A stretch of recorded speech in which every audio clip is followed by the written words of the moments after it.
My father was a mortician. His job was to make the body look good for final viewing.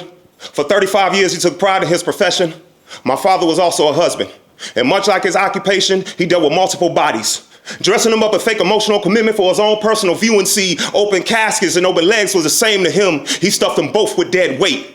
As he pursued his career, he added to his body count, both in the funeral home and in his marriage. He had a better relationship with the dead than my mother, and I know cremation is a thing, but when I found those pills in his car, I realized that grown men can get burned from unearned ashes, rather acids. The embalming procedures drain the veins in exchange for chemical composition, preserving the body and stalling decomposition. His was drain his privates into her private sector, preserving the womb that's been missing for 40 years because I still have these siblings that I haven't met, and I don't know if they're operational or obituaries. The first lesson that I learned about death is infidelity kills family way worse than any murder. The second lesson I learned about life was please son lie and keep quiet since you caught me. It's amazing how pallbearers have to carry caskets and innocent boys have to carry the weight of their father's poor choices. I was 13 when I learned that toxic households are graveyards. The morgue is a club for male emotions, and burial plots may be 6 feet deep, but men who do dirt can stand 5'7". The greatest funeral I ever attended was a football game. My dad wasn't in the stands.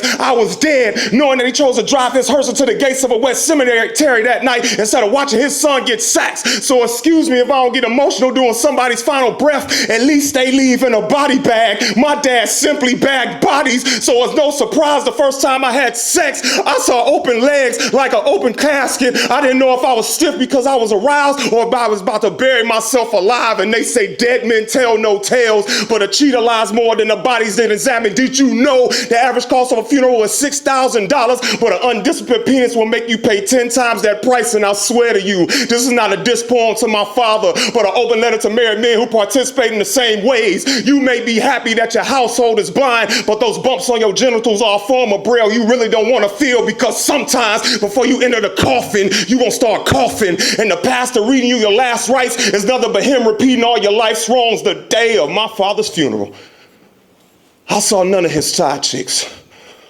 only my mother, still by his side. And someone came up to me afterwards and said, all this time, I never knew you was his son. I said, that's crazy, because most of my days, I wasn't sure if I was either.